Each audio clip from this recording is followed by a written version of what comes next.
Maayong buntag mga bata. Maayong buntag, teacher. So dili pa ka magsugod, manindog tang tanan para sa atong pag-ampo. Jane, palihog lead sa atong prayer. Mag-ampo ta. Amen. Amen. Before ta mo lingkod, palihog arrange sa inyong bangko o sa inyong lamesa, o kung naamoy makita nga mga basura, palihog na lang kung tipos o ilabay sa sakto nga labayanan. Karon i-check na nako ang inyong attendance. Aling Loy, Balisanso, Present, teacher. Mario, Present. Gamay, Present, teacher. Luis, Present, teacher. ug nalipay kaayo ko nga wala gyud isa maski ni absent sa akong klase karong adlaw. Excited na ba mo para makatuon sa atong bago nga lesson karong adlaw? Yes, teacher.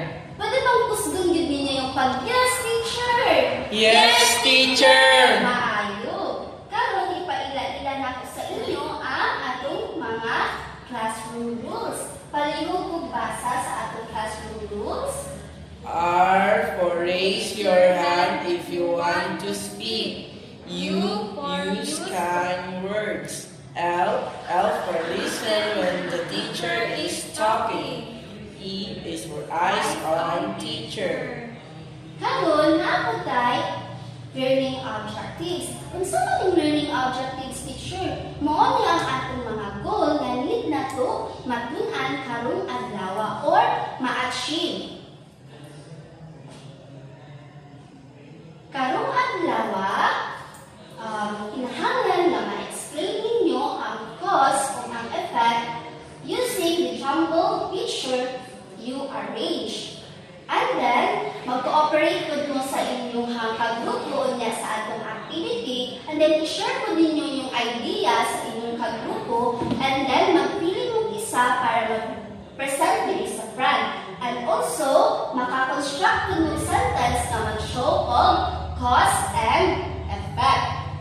Karon, before ka mag-proceed sa atong discussion, magdula sa tao natin buhaton nga activity. Andam na ba mo magbuhat sa atong activity? Yes, teacher. Hello, wala man ka ay kagana-gana. Dapat, yes, teacher, kaulabi? Yes, teacher. Di maayo. Karon, bahimo ni teacher ang klase sa 5 ka grupo. Magsugod ka sa Alvin 1, naman 5. 1, 2, 3, 4, 5. Kung unsa mga number, mo na pud ko inyong assign nga group. So, diri ang group 1, 2, 3, 4, and 5. Karon nagaan mo ni teacher o mga teachers. Ba, dili lang si teacher ang mupili para mahatag sa inyo haong teachers. But kamo na mismo ang magbunot. After ninyo magbunot, inyong i-arrange or ibuo ang mga pictures. And then, magpili mo o isa ka representative para mag-present. So, group 1, pili na. Group 2, 3, 4, and 5. Tagaan lang mo o 5 minutes para mahuman ang inyong activity. Timer starts now.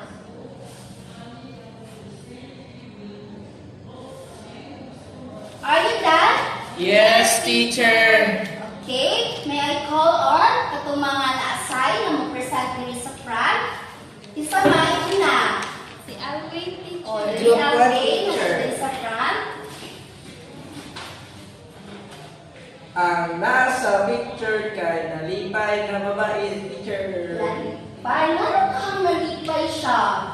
Kay basin, paulit na siya sa ilang balay. Kailangan siya ibang teacher. Okay. Kung basin po, excited na siya nga makita ilang mga parents. Thank you, Alvin. Let's give Alvin barangay applause. Karon, nalipay kaayo ko nga nabuhat ninyo ang activity kung saan po inyong mga tubag. Pero namin ko'y pangutanan. Nakigian lang din ng mga sentences.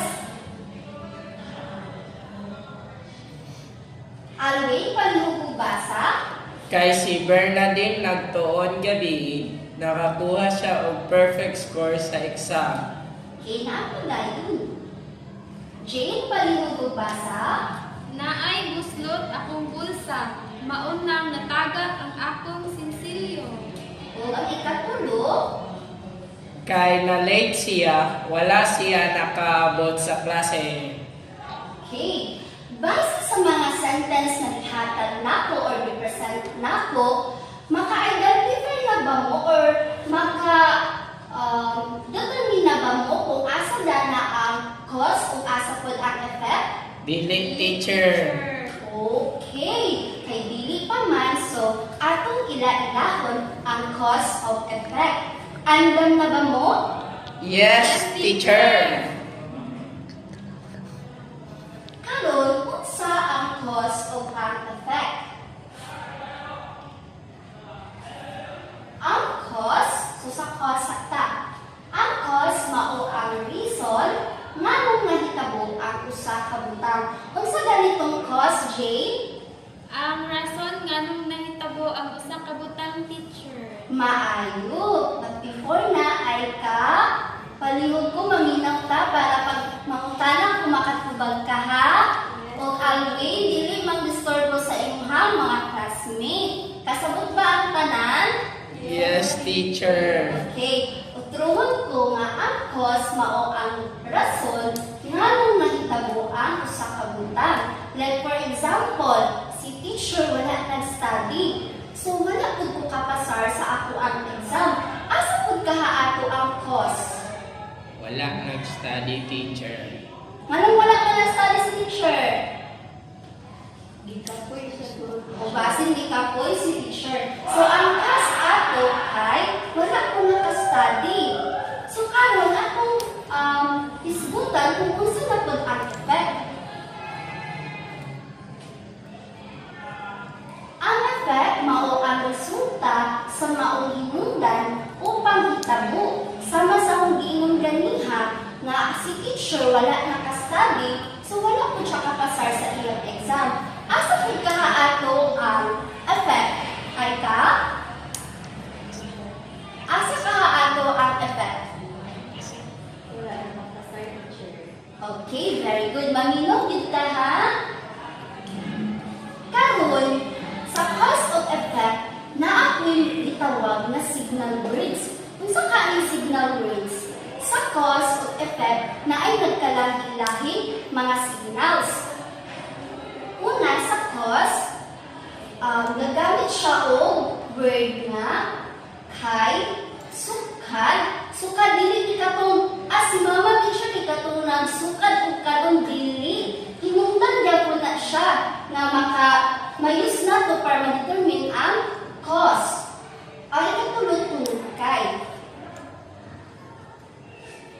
Sa effect po, naputay mga signal words na ginagamit para matabangan ta nga ma-identify dito ang kanina statement or sentence kay effect. Mao ni siya maunga, busa, das, o mao. Kasabot ba ang tanan? Yes, teacher. Kung sa ganitong mga cause signal words, isa makahatag sa quote isa. Ako, teacher. Kay, teacher. Kay, unsa pa kaha? Sukad, teacher. O unsa pa kaha? Good try, teacher. Okay, tagaan na to mga kaugalingon o barangay apos kay nakatubag kita. Ang sa effect kaha, unsa ka itong mga signal words nga ako ang giingon ganiha? Maong, teacher. Okay, unsa pa? Sukad. Sukad. Busa, teacher. Sa? O unsa pa kaha? Maong, teacher. Maunga. Tagaan po na to itong kaugalingon o barangay apos.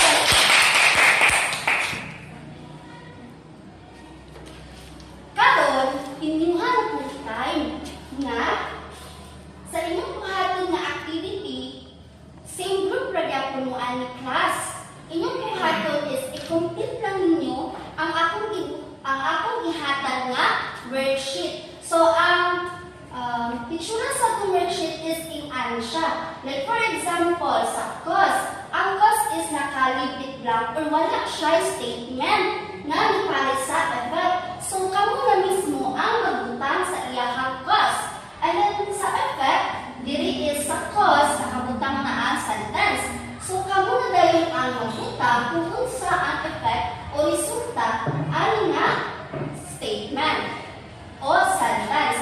Kasabot ba ang tanan? Yes, teacher. Okay, ako na ihatag sa inyo ang inyong worksheet.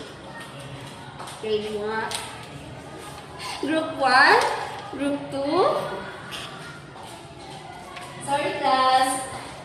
Group 3, Group 4, and 5.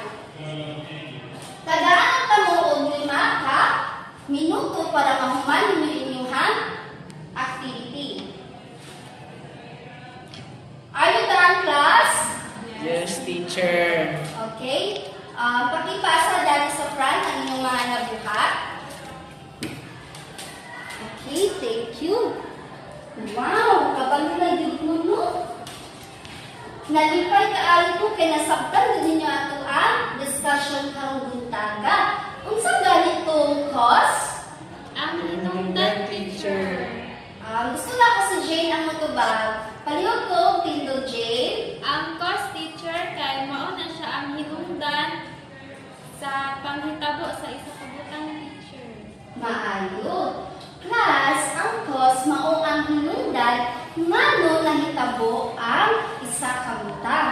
Ug ang effect mao ang resulta o epekto sa nahitabo. Dapat ato gid nang duduman kay magamit man lang nato sa atong matag adlaw. Like for example, sa inyong ganiha, tapos sa inyong everyday life, like ikaw na late tungod kay dugay kay kalimata. So ang cause ato dugay kay kalimata. So ang effect din ato is na late ka. Karon, naanapod tayo isa ka activity. Same group yapon mo class, ang inyong buhaton is magbuhat mo og 5 ka sentences nga nagpakita og cause og effect. Then after ana, inyong i-underline or linyahan. Usa ganin yung buhaton? Maghimo og 5 ka sentences nga nagpakita og cause and effect, teacher. O unsa ganin yung buhaton dayon after makabuhat sa 5 sentence? Linyahan sa ubos ang Cause cause. tapos si Circle circle na ang ng effect, effect, teacher. Maayo kay naminaw. Kaya lang ganahan kinaminaw yun. Karon tagaan ka mo og 5 minutes para inyong humanon ang inyong pag-create sa 5 sentences. Timer starts now. Dapat magtabang ang tanan kay gasubiro ako. Kay group 4 nganong si Aika raman eh. Dili mag-away. Mag-what naman yung sentence? Group 2, okay pa ba ang group 2? Group 1? Dapat nag-isod? Wala, Kumana, teacher. teacher. Kayo humana? Humana ba tanan? Yes, teacher. Maayo. Karon palugod pasa kay si teacher na ang mag-check ana. Okay. Wow, mga break. Bigyan ako ang klase. Uy. Mag-individual activity na ta. Kaya kaganina, nag-group activity man mo. Karon gusto ni teacher nga kana as individual makabalo na gyud mo usulat sa sentence nga cause of effect. Karon na ako'y worksheet gyapon dinhi. Ihatag ko ni sa inyuha. Ug ang inyong buhaton is basahon ninyo og tarong ang matag sentence. Ug after ana, i-underline ninyo kaisa ang cause ug i-underline ninyo kaduha ang effect. Kasabot ba ang tanan? Yes, teacher. Jane, anong malukan naman na si Jane? Katugon, teacher. Di sa matulog, dapat maminaw sa taka-teacher. Happy na dito mahuman. Okay na ba na? Yes, Yes, teacher. teacher. Okay, haka na si teacher of worksheet, ha? Tarungan ninyo, padagko kayo grado. Matagaan mo sa inyong parents of prizes. Rachel, okay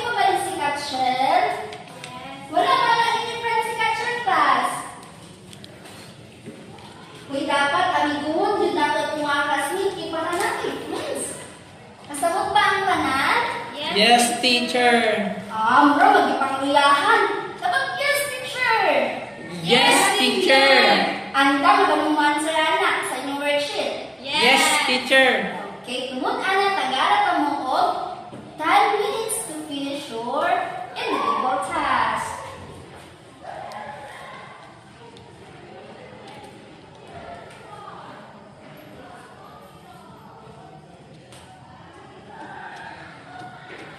Nahuman ba ang tanan? Yes, teacher. Ay ka, wala ba na si Aika? Yes, teacher. Jane, naglisod ba si Jane? Mana, teacher. Kay maayo. Kay nahuman na ta. Proceed ka sa ato ang correction. Kung ni teacher ang inyong mga papers. Ay ka, mana? Ay, wow. Katsyel, wala ka, Katsyel? Pareho ko pa sa front. Si teacher na mag-check nga para kuan, para wala ko'y bias. Okay na ba ang tanan? Yes. Alwin, isa lagi mag-cellphone. Ay ka. Teacher. Okay ka rin, kung manaman mo sa inyong individual task, proceed ka sa inyong assignment. Excited na ba mo sa inyong assignment? Yes, teacher. Gusto ba mong assignment? Yes, teacher. Hallelujah man! Wala, teacher. Hindi magpaluyaw-luyaw eh. Sige na, proceed ka sa atong assignment. So, unsa ba ang assignment, teacher? Ang inyong assignment sa inyong notebook lang niha, magsulat mo og tulo ka sentences bahin sa inyong mga nahitabo sa eskwelahan o sa balay. I-underline ang cause o i-circle ang effect. Nasabtan ba sa tanan? Yes, teacher. Maayo. Ako ang requesting everyone to please stand. Okay. Alwin, palihutubid sa atong prayer. Mag-ampo ta. Amen. Before ta mamuli, magpasalamat sa si teacher una sa inyong aktibo nga pag-participate diri sa ato ang klase. Mag-amping tanan. Bye-bye! Bye-bye, teacher.